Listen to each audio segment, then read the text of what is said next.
when we don't have appointments, it's not, oh, let me just go home and sulk and watch TV or whatnot. Like, I'm very intentional. I will just pop up shop anywhere.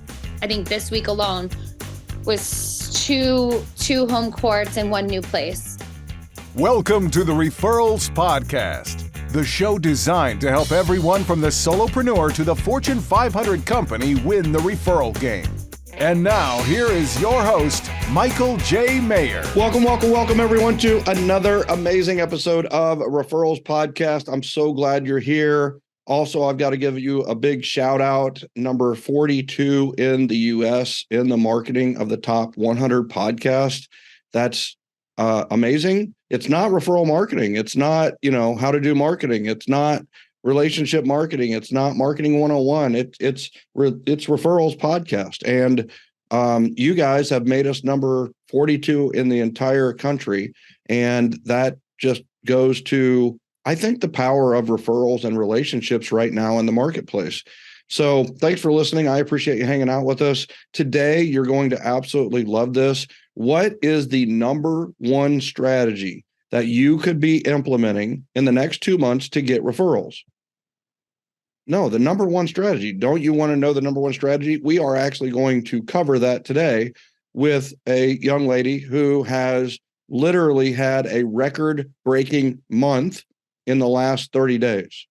Now, think about that. With the real estate industry, the real estate marketplace where it's at, and she has set a personal record for her production. And it is not like, oh, yay, she did 2 million, which would be a significant type of month. No, we're talking nearly 20 million in business in 30 days from someone that typically does 2 to 6 million per month.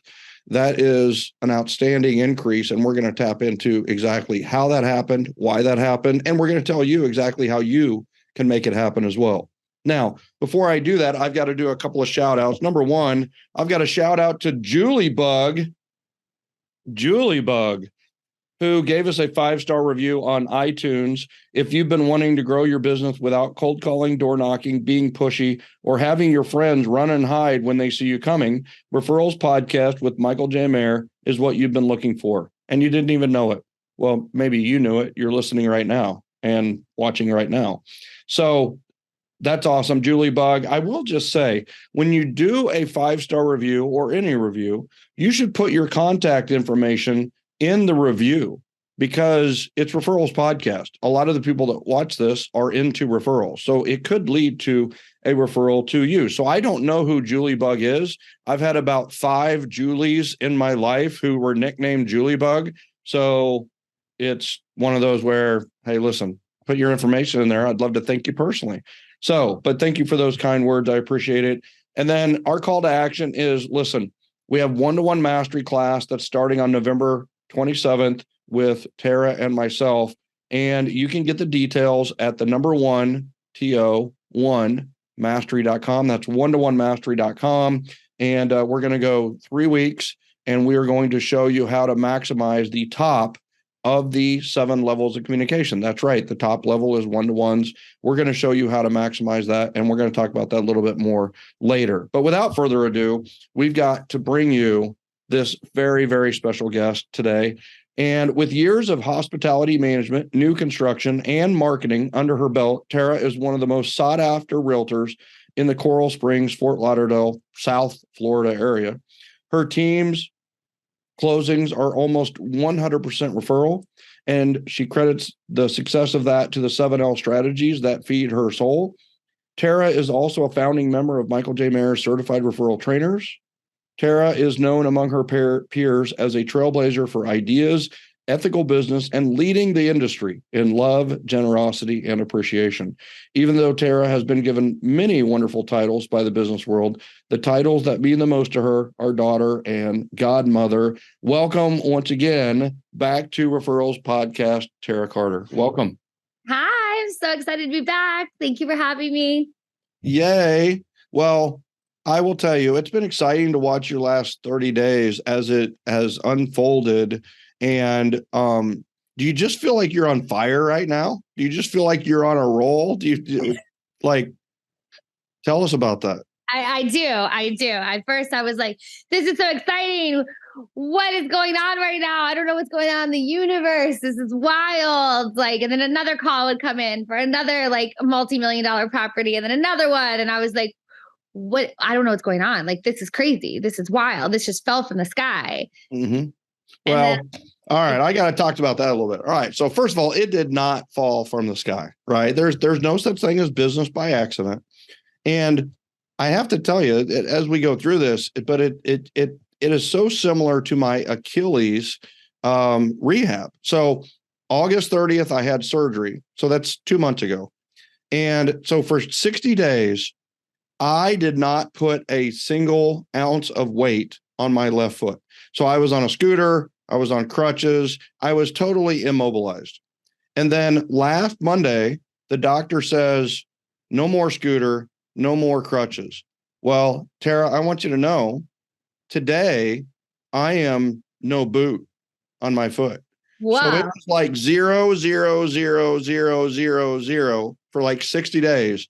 And then this miraculous 10 days where it's all like the improvement hasn't been 1 degree tweaks. It's been like 30 degrees of tweaks. And that's what you did, right? All your hard work, right? Hard work with maybe no quick result, hard work with no, maybe, zero result. And then all of a sudden, all your efforts, and I know the efforts you put in this year, all your efforts, they start paying off. And it's crazy how it all kind of happens at the same time. And I love that, how that's happening. You just kind of go, all right, bring it in. So what has happened in the last 30 days? Give us a quick summary of this record-setting month. It was, and nothing happens by accident. I was able to trace back where it all comes from. So it was $19.2 million taken in listings. And, we want to list to last, right? I remember starting the business where I was like 90% buyers, or maybe even 90% renters, 10% buyers. Right. And so now, now that last few years, my business has been more listing heavy. I was able to take 19.2 million in just literally less than 30 days. And I was able to trace back where it all came from. And some of them was as long as a 6-year follow-up. One was 4 years, another one was 3 years. And it's just wild to know that these are also price ranges that I have desired to get into for quite some time. And I don't think I really hit my over 4 million mark. And now this one of them alone is 6.9. Mm-hmm. Yeah. So 6 years of follow-up, 4 years of follow-up, and 3 years of follow-up. So what give us some examples of what some of that follow-up would look like. Well, it just depends.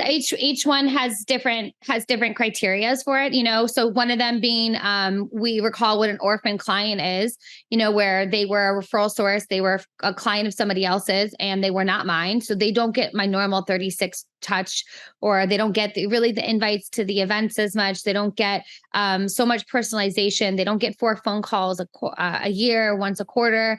They don't get that. And however, they do get happy birthdays and happy home anniversary, no matter which side of the transaction they're on typically. And that's something that is taken from the title company. When you close, you can ask for the information of that person, and I document what their birthday is, and what day the home anniversary is because you sold the house. And the address. And the address.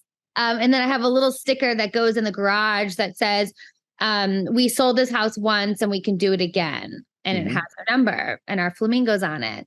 And so how many people actually take the sticker off their garage door? 0. They don't. It stays in there until they replace it. So I was able to trace one of them back to the garage door, from 3 years ago. How ago. big is the sticker? It's like 6 by 8, 6 by 9? Like little. It's probably like 2 sizes of my phone. Okay.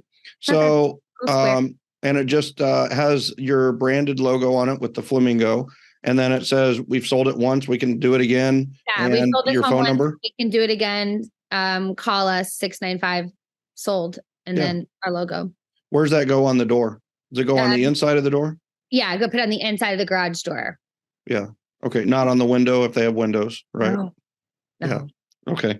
Love that. So chalk one up to a sticker. That's awesome. Chuck one of them up to a sticker because their realtor didn't follow up with them. And then another one where they had said, even though they were clients of somebody else's, they had said, we really appreciate you always remembering our birthday.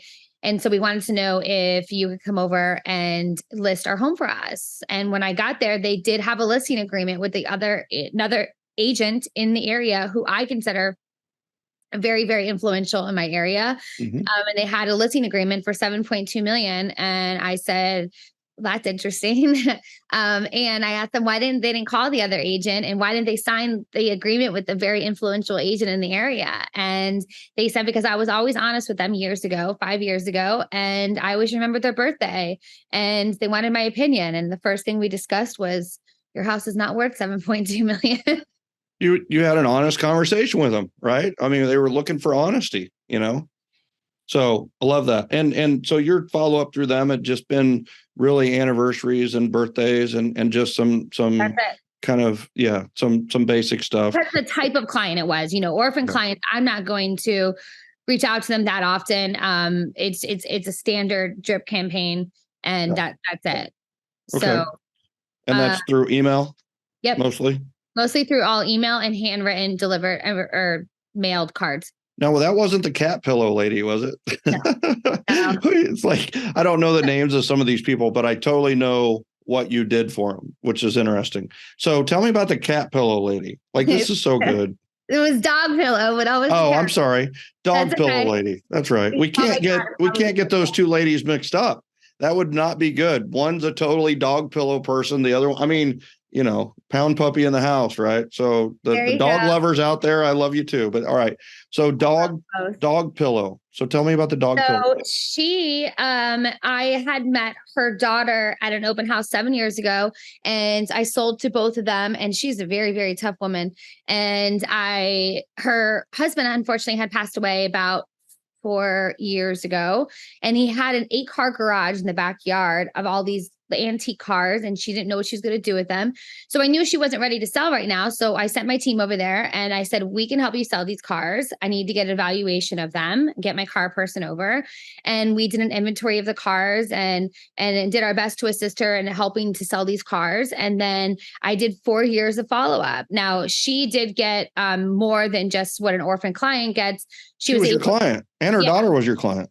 Yeah, but she wasn't very responsive. I didn't think it was ever going to happen. And then I didn't get a no though. It was just not yet. Right. Mm-hmm. So, and I'm not going to push somebody, and she lived in the house for 25 years. So, then her dog just passed away 2 weeks ago, and her daughter called me and said, she's ready now. And I said, well, what was her dog's name? And she said, Dakota. And I said, okay.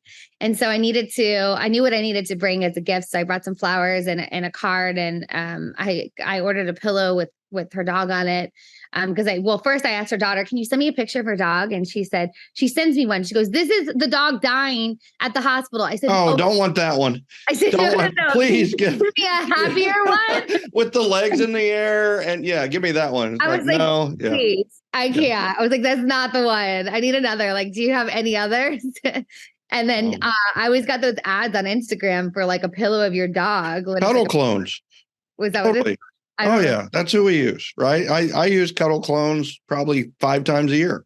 Yeah, they make blankets with the dog's picture on it. They'll do anything with a dog's picture on it. They'll do anything, or a cat for that matter. So yeah. I love that. Was a nice touch. So we have that, and then we just signed, and I already have a seller, and I do inspection. So we just got an inspection done. She wasn't the one maintaining this house for 20 something years, and so I truly, truly believe in seller inspections and always doing an inspection up front. I know it's supposed to be the buyer's tradition. However, I need to know everything better. I need to know everything wrong with that home and everything great about that home before anybody else does. In order for when do you want to get a surprise? No surprise. Would you rather have a surprise right now when you can handle it and there's no nervous buyer, right? Or do you want it in the middle of the heated negotiations of a transaction? Like, no way. I'm a true believer in the pre-inspection. I mean, then they can fix the things, or you can disclose them and you just like figure it out.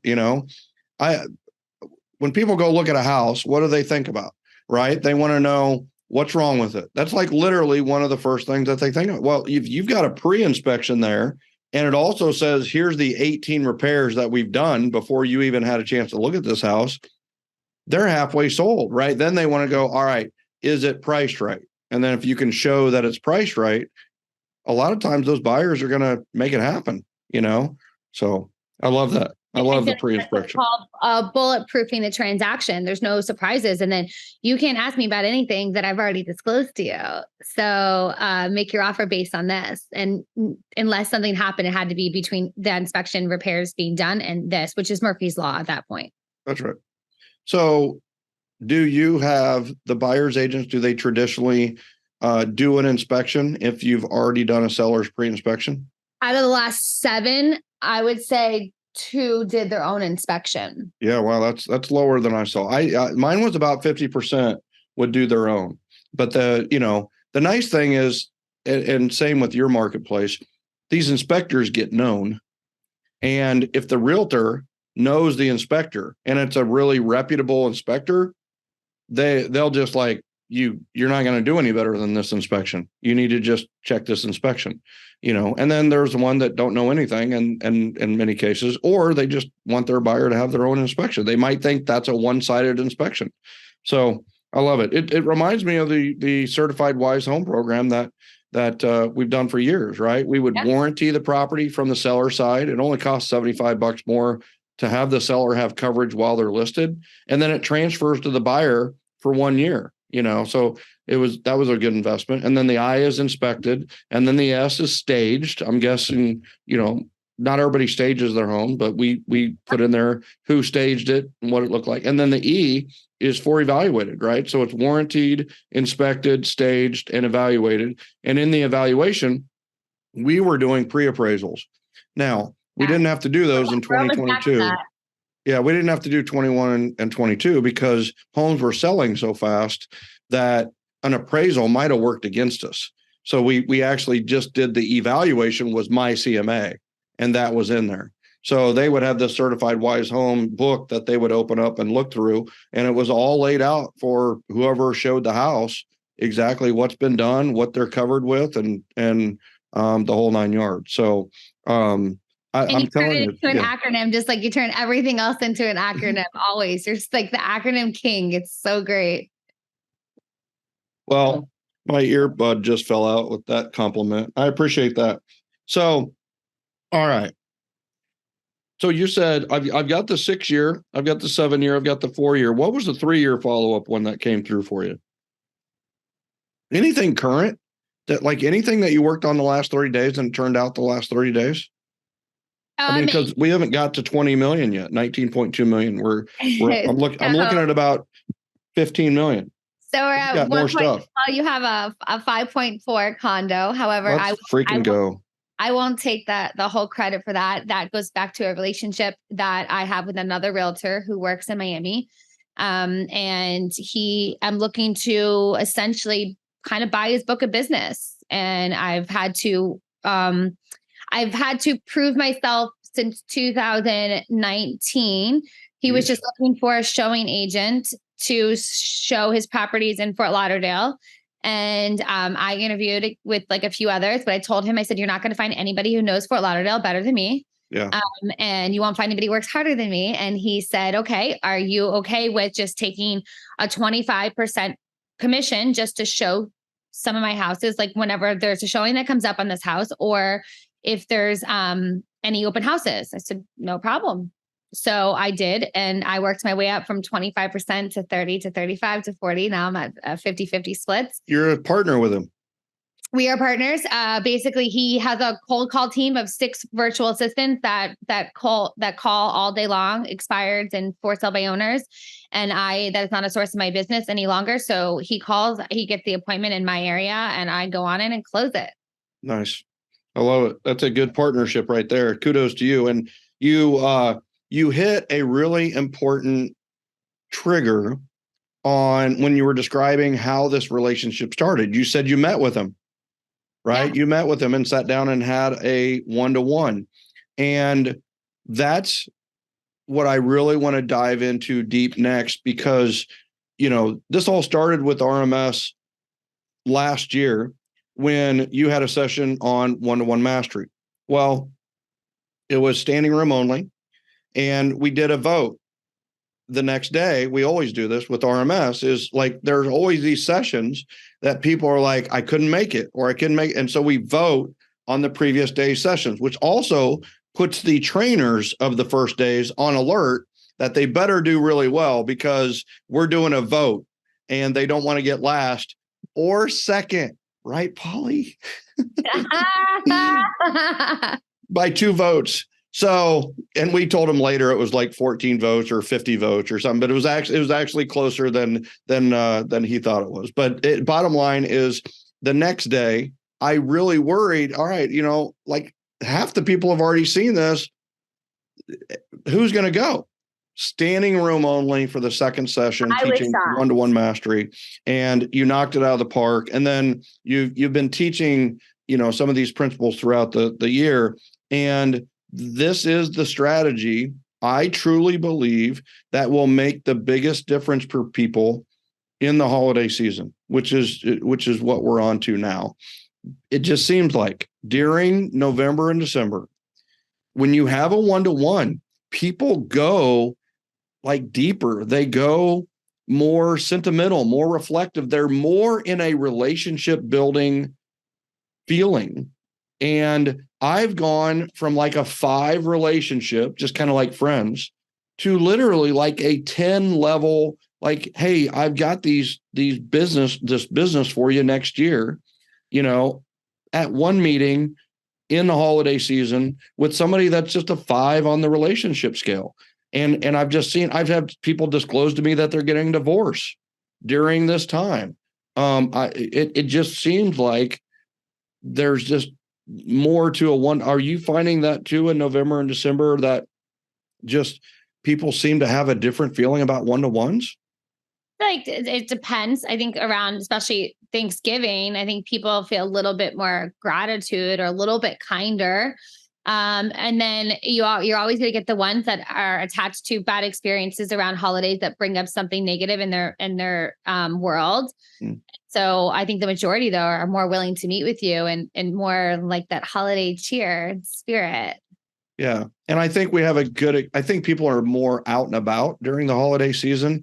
So it's easier for them to maybe say yes to a one-to-one, because they're already going to be out and about. And it does seem like that's since 2020, every year, the engagement for people being outside of their homes is up. Are you seeing that too? Yeah, I didn't really think of it that way, and yes, it makes perfect sense, because they usually are out and about. Yeah. So first question is, how do you choose who to meet for your one-to-ones? Like, how do you know who to meet for a one-to-one? Do you just go with a one-to-one with anybody and everybody? And I would guess that you're going to get that more than like I would get that. Yeah. So it just depends. Like naturally, I feel like they tend to happen just based on doing it consistently for so long. And then it depends on, like, Thursdays are my networking stack day. So Thursdays, if it's going to be the day that I'm meeting with somebody, that's going to be a lot more strategy. And however, some of the other days that if I don't have appointments, I'm not necessarily picking and choosing who am I going to meet with that's going to be part of my Thursdays. Like, then I'm more willing to meet with like other people. Does that make sense? Newer agents who maybe the value's all working one way. Whereas like your Thursday, the value's working in a lot of cases 2 ways, right? They're adding value by being successful or whatever it may be. And, you're adding value to them by connections or helping them in some way. Right. Yeah, most definitely. And then, and understand too, I feel like people, like, when we don't have appointments, it's not, oh, let me just go home and sulk and watch TV or whatnot. Like, I'm very intentional. I will just pop up shop anywhere. I think this week alone was two home courts and 1 new place. Yeah, I love that. And we'll talk about home court advantage and networking stack in just a second. But you bring up the greatest point. Why are one-to-one so important? And why does Tara do it every Thursday? Why did I do it every Wednesday or Thursday or Friday, depending on the year? But I always had a day that was my networking stack day. Well, here's the thing. You should always be having appointments. You should have buyer appointments, seller appointments, maybe investor appointments, maybe developer appointments, depending on what you're doing. But you should also have referral source appointments. And that's really what a one-to-one is you have like a listing appointment. You're listing a new ambassador who is going to join your army of ambassadors to speak highly of you and refer you willingly. So if you don't have a buyer's consultation or a seller listing appointment or a meeting with an investor, you should be meeting with these other people. You should be meeting with your friends and educating them on, what you do and how you do it or what they're doing and so on and so forth. So it's like, it's another appointment. Like you should have a certain amount of appointments every week. If they're all listing appointments, you win. Go do it. If they're listing appointments and buyer consultations, you win. That's great. Maybe you don't have to do a networking stack because you have enough appointments. But the weeks that you don't have enough listing appointments and enough seller or buyer consultations, you should be meeting one-to-one with people who can refer you, building this army of ambassadors. So I love that. So let's talk about the networking stack. So how do you stack them on Thursday? Are you doing morning or middle? And what is a networking stack? Explain it for everybody. So the networking stacks for me, at least traditionally always in the beginning for Thursdays, was a way for me to network with people intentionally and then connect each person together that I knew like needed to meet with each other. So usually it would be 12 to 1 and then 1 to 1:30 and 1:30 to 2 o'clock. However, I was intentional about the first person meeting the second person meeting the third person and whatnot. And then, in the beginning, when I always tried to there is no try. In the beginning, when I would put this together and I was like, well, this is the way I have to do it because this is the way that it's in the book and I have to do it this way. I was like, okay, so I was putting a lot of pressure on myself. So then I started to like kind of structure it to where it was just, let me just worry about the 12 and then I'll naturally find, a second or third follow-up. And then from there, I would work out of the restaurant after that appointment. And then it would lead into happy hour appointments, which people tend to be a little happier during that.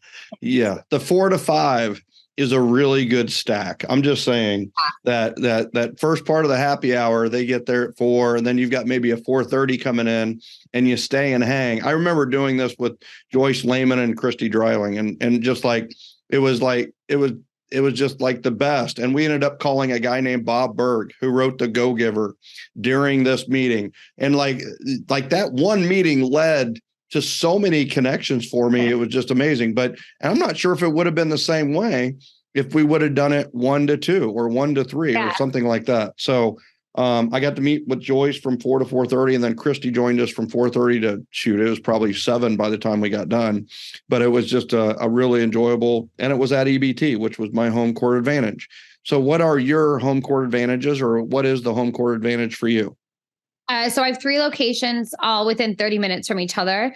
All one common denominator that they have, or like theme, is that they're all more of a higher end luxury clientele because that's what I desire to shoot for. And boy, are we hitting that. So one of them is, downtown Fort Lauderdale, another beach that's 30 minutes away, and then one in suburbia, like the suburbs that I grew up in. And the different clientele gets still the same common theme. Well, and people don't have to drive an hour and a half to meet you. You've got 3 that are kind of centrally located to your ideal avatar or client. And it's like, if you're going to meet with beach people, you're going to meet at the beach restaurant. Yeah. If you're going to have Fort Lauderdale people, you're going to meet them in Fort Lauderdale. In the suburban, you're going to meet, near the suburban spot, right? Most definitely. And yet I think that, again, they're all different vibes, yet still the same. And it's a place to where, I don't have to do any talking about myself, about who I am or my credibility, because all the relationships that I've built with everybody at the restaurant, from the valet to the restaurant to the DJ to the general manager to all those people, they all did it for me by just giving acknowledgement to, hey, Tara, or just the conversations that flow. Or sometimes I'll walk over and give a compliment when we're at lunch or happy hour or whatnot. Even I'll throw this out. 2 nights ago, I went to my home court because I knew I needed to get some work done, and I don't work very well by myself. So I known as the girl who works at a laptop at the bar. So I went and sat at my home court at the restaurant, and the hostesses that were there, I said they were two really, really young girls, and they just reminded me of myself when I was there years and years ago. And I looked at them and I said, girls, I just want to let you know that whatever you want to do in life, the relationships are here where you're working right now. And I am a product of that. And I hope that whoever you're looking for and wherever you're looking to be, your 3-degree separation, like it is here. And long story short, I am actually doing a vision board party with 13 of those girls now, and leading it and giving them all my tips and tricks on a Sunday night, which I don't enjoy working for a Sunday night, although that does not work for me. Like that's a lot of fun too, right? I mean, like that's a little bit of work. Mentoring is fun. I get to pour into them, and just show them the way of what I learned that was 7 levels that I was doing naturally before, yet then getting to real estate, realizing like, oh my goodness, we can 10x this. There's actually a system for this. Well, I love that. And I that was what I was actually going to ask you is so, here's what I love about this is you and I have experienced the home court advantage, like the Cheers effect, the being a regular at these nicer restaurants. And it's almost hard to explain because until you've experienced it, either from one side or the other, either as a guest of Tara or a guest of mine, or you're the one that is just like immersed yourself into this home court advantage, it's really hard to explain. I mean, here's the thing. You're sitting at a restaurant and everybody there is essentially working for you. They really are. And you're only paying the amount for a dinner or whatever it may be. But you're building relationships with the hostess, the DJ, the worker, all the workers. Now, Tara's taken it even further than I have, where she's doing a vision board for several of the workers and their friends and being a mentor to these young ladies. That's above and beyond. That's phenomenal. But that's what we're talking about here is just imagine everybody that works in the restaurant, you're on a first name basis with, they know you, you know them. When you're sitting down, eating with a stranger who might be the biggest developer in town, might be the wealthiest person around, and they come over and, oh, Tara, how are you doing? I heard the greatest thing. Thank you so much for working with Rachel. She loved you. And I just wanted to say thank you. Sorry to interrupt this very important lunch or dinner or happy hour or drink. And there's nothing like that. There's nothing like that. Would you agree, Tara, that, I mean, it's, and what do people do? They don't take the time to establish these restaurants as their home court advantages. And it can be done. I mean, how long did it take you to make these 3 places a home court advantage for you, do you think, on average? I mean, I think the one that I had an upper hand in was the one that I worked at prior. So I let's take that one off the equation. Yeah. The other 2, like 2 months. A month and a half, 2 months, because I went there consistently 2 to 3 days a week, went at the same time every single week, and got to know the staff and took notes of like in my phone, like Jenny with the weird purple hair is the front is the hostess. Johnny, who looks like he needs a bath, is the bar back. There you go. Worked here the longest. What's the manager's name? What's the maitre d's? Like, with the valet people, like whatever it was, I kept a note section in my phone and just asking them for it and frog questions, really, and just getting to know them. Yeah. So what's frog again, just for the people that maybe are newer to Referrals podcast and 7L? So family would be friends and family, and then R is recreation, and then O is occupation, and G is for golden dreams, so just establishing, there's a whole list of questions, which is a whole other podcast on what questions do you ask for each of those categories. And really it's just having a conversation with somebody and getting to know them. Yeah. Love that. And, one of the things that you said that I have to say is kind of interesting is you said it was easiest, or you discounted maybe how hard it can be to take a home court advantage that you worked at and then make it your home court advantage for an entirely different business. And I just want to say kudos to you, because when I was a teacher and was getting into real estate, people still saw me as a teacher. So they didn't see me as a real estate agent. So I didn't get very much business from the teachers I taught with, or the principal, or the superintendent, because they saw me as Coach Maher, or, Mr. Maher, the teacher.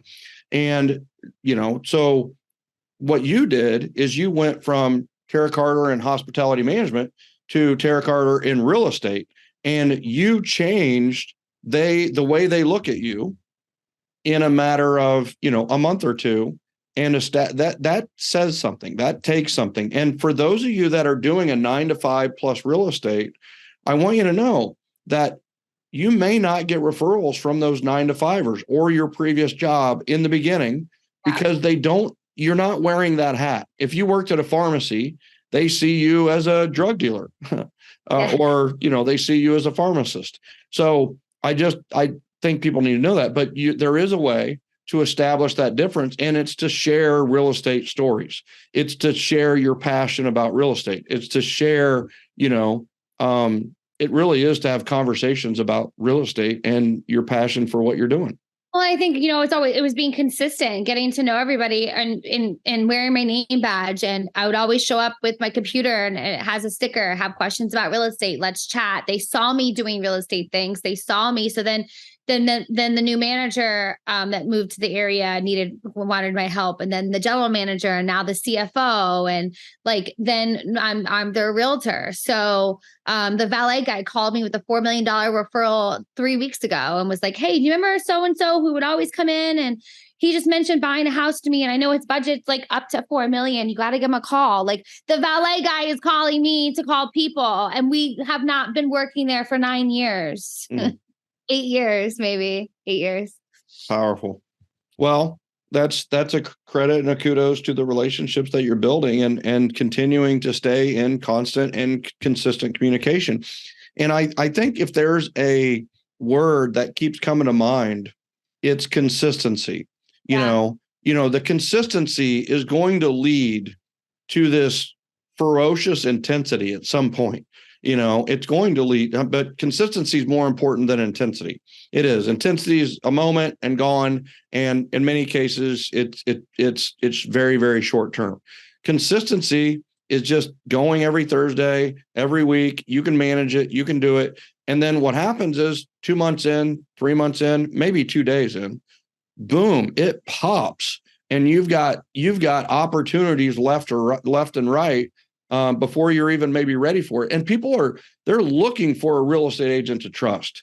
That's the thing that we don't understand is I've asked the Are You the Chosen One script to tens of thousands of people. If you had a friend or neighbor who was looking to sell their home, who would you recommend they call first? Well, you might think they have an answer every time.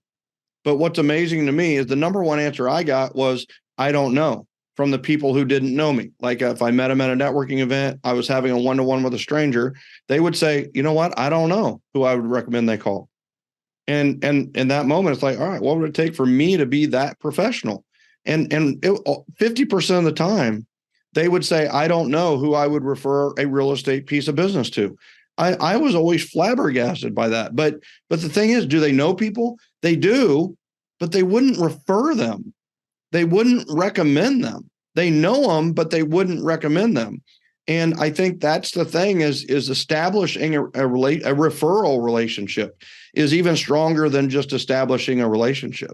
So, I think that's huge, what you just said. Do what? I think that's huge, what you just said, establishing that referral relationship, and rather than just them, because if I'm going to establish just a relationship with them, then that's just a one-to-one. If it's a referral relationship, that can mean so much more. That's right. One for sure. So let me ask you this. So you asked the frog questions. What are some other maybe specific questions that you ask at a one-to-one meeting? And I know that's a little hard to say just because you're in open conversation, but where does it usually lead to? What are some questions that you ask on a regular basis outside of frog? So, well, one, I think that things naturally come up when you're having conversations about going 3 deep. I'm always looking for that homework assignment, that action item of what I can do to help them solve a problem. And it may have nothing to do with real estate. So I'm necessarily not even talking about real estate. It's just more along the lines of like, what do you need help with that I can help? Or maybe it's something that has nothing to do that they need help. And it was something that was a reminder of something that I can follow up with. Like when they tell me, one of their goals is to, I think I've shared this one before, so tour all the baseball stadiums in the United States, and you give them a book on the history of all the baseball stadiums. I just went to Defusky Island and I loved it. So let's say somebody wanted to go visit it. Maybe I can give them a book on it. Or if they are looking for a new receptionist or their kids struggling. I just helped one of my Instagram friends. They just had posted, hey, who can help me look at or who do you know that specializes in perfecting resumes? And I said, send it over to me. Now, I don't specialize in perfecting resumes. However, I can make it a lot prettier because if I had to guess, it wasn't that pretty. Mm-hmm. So I helped him solve that problem. Nothing to do with real estate. I didn't ask for anything in return. By the way, I know someone who is a master at resume tweaking, just so you know. Perfect. So it's Cynthia Yosha Snyder's daughter. So we should definitely connect after this. Yeah. And she works C-level, right? For most of what she does, right? CEO, right. COO, CFO. But I do know that she does that for a lot of different people and has a very, very successful business doing it. That's awesome. Yeah. So there's always a need. See a need, feel a need. Always a connection. So then you mentioned the chosen one script. It always leads into that typically. However, I kind of leave the chosen one conversation for once I've helped them solve a problem or once they've given a compliment where they're like, wow, you're just so great. What can I do to help you? And that's when I'm like, ding, ding, ding. What I did was powerful and made a difference for them. And then until that really happens is when I'll address the chosen one sometimes, or sometimes I'll just go straight into it and just ask them, when you, a family member, coworker, or neighbor have a real estate need, who do you refer that business to? Mm-hmm. And you just pause and let that silence get off. Let them answer. Right? Yeah, let them answer. Sometimes it's not me. A lot of times it's not me. And sometimes you have to tell them that and just say, hey, listen, it's okay if it's not me. I'm genuinely curious as to your answer, right? I mean, you're going to have a conversation around it no matter what, yeah, right? There's 4.5 answers that they could tell you, right? They could tell you a top producer.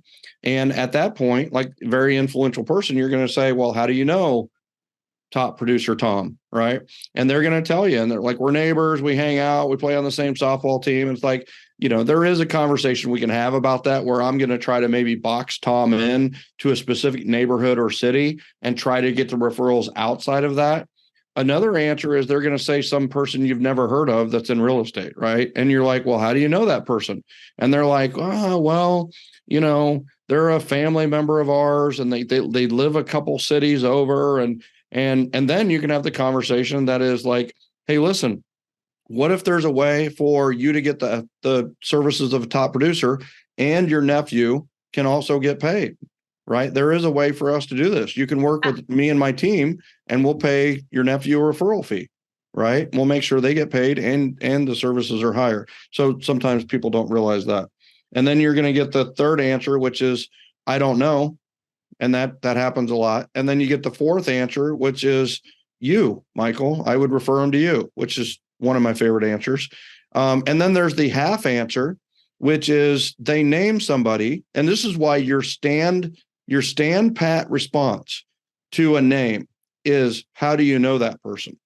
No, even if you know that Tom is a top producer, you're going to say, well, how do you know Tom? And then how do you know the average producer? Well, they say a name and you go, well, how do you know them? And they go, well, Scott happens to be my financial planner.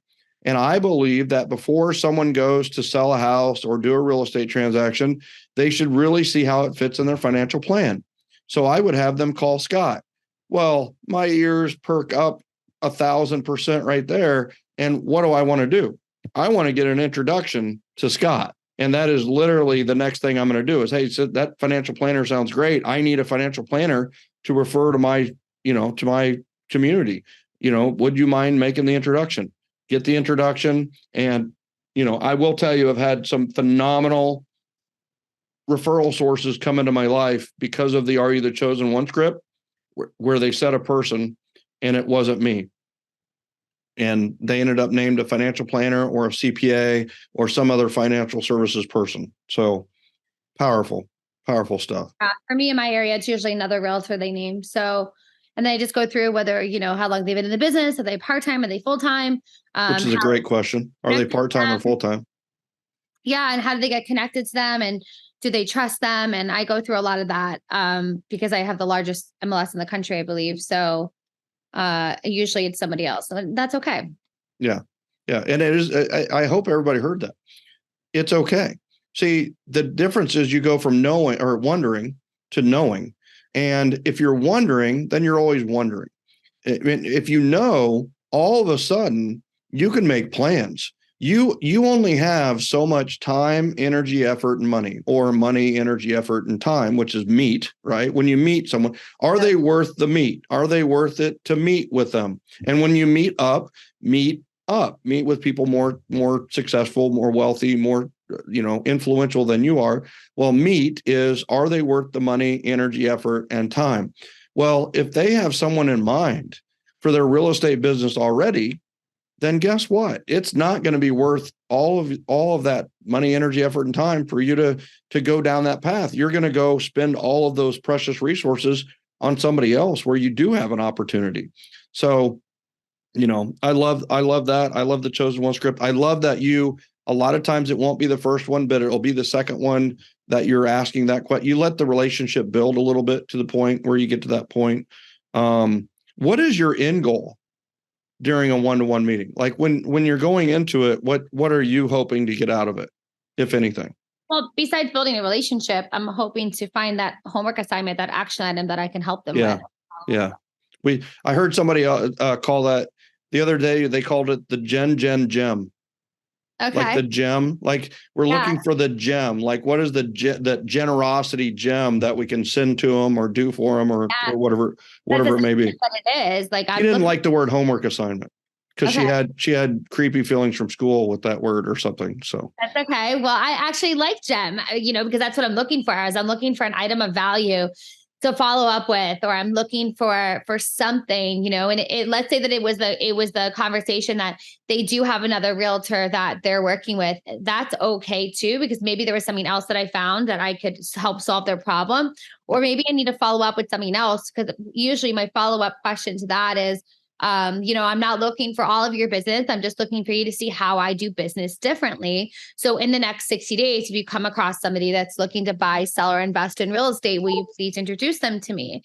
And if the answer is still no, then they're going to go they get the grade D score and they get on the drip campaign. Exactly. And I want you to notice how softly Tara went into that, right? It's not an affront and an awkward proposition. It's just simply, will you give me a chance? And they can say no to it. They can say yes. They're probably going to say yes the majority of the time, honestly. Will they do it or not? Maybe. Me in 30 days if they didn't give me one and they said yes to me in 60 days. Yeah. Love it. All right. And so how do you follow up other than the gem or the gift or the homework assignment? What are some other ways that you follow up? Is it always a drip campaign, or are you doing something else? The power note is, there's something more powerful than a power note. Yeah. In my opinion. And you taught me a system. Oh, the hostesses from Sunday that I met, I told them that they should be taking note of everybody that they meet. And if there's anybody influential, they should be sending them in a handwritten note. And I said, did you guys know that there's a system to writing the handwritten note? And they said no. And they texted me and asked me to send them the system. And I sent them 7 steps to a power note. I love it. There is a better way. That is for sure. So, and if you are not familiar with the 7 steps to a power note, we don't have time to cover that right now, but you can get that at one of the podcast episodes, or you can get it on the YouTube channel if you're watching this on the YouTube channel. So I love that. Big things, big month. Anything else that you attribute this explosion of a month to, from the aspect of your business? Just consistency and relationship building. Like, I think that we just overcomplicate that we are in the relationship business and it's not about the paperwork, it's about the people work. And we overcomplicate it. And that's usually because we don't feel so confident in our skills and ability. Mm-hmm. However, the one thing that I can say that was consistent, it wasn't always my confidence 4 years or 5 years ago till now to have won that business. It was the consistency in my training and my mindset. When I say training, like meaning that I'm consistently working on improving myself and improving my mindset and believing that I will be successful at this, that I will do this, that there are people out there that need my help and it's my job to find them. And it may not be right now. And it may not be a yes. And if it's not a no, then that just means it's not yet. And I can never convince anyone to do anything. I can never make someone do something, to buy or sell from me or do it. I can never convince anyone to do anything. All I can do is give them new information to make a new decision and hope that they call me, not just for real estate, although just to be their connector of choice. That's a drop the mic. That was really good. That was good stuff. That was the first thing I could think of, I mean, that's what it is. It's really like that uncanny, like you have to believe it and you have to keep working on yourself because there's so many times that this business is so tough, and knowing that what's going on in right now and with the decision with NAR and all of that, like my job did not change from 2 days ago when NAR voted on that and made the decision. Like, I'm still here to serve my clients and team members. And at the end of the day, I have to stay focused on the facts and ignore the water cooler talk. And that should the change occur, there will be opportunity, and that opportunity is mine if I want to take it.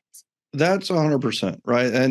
And listen, it's I've been asked a lot about everything that's going on with the lawsuit and the verdict and everything else. And it's like, how much do I don't think about it at all. Like, I'm literally not thinking about it at all. Why? Because the game is the same. Like, play the game.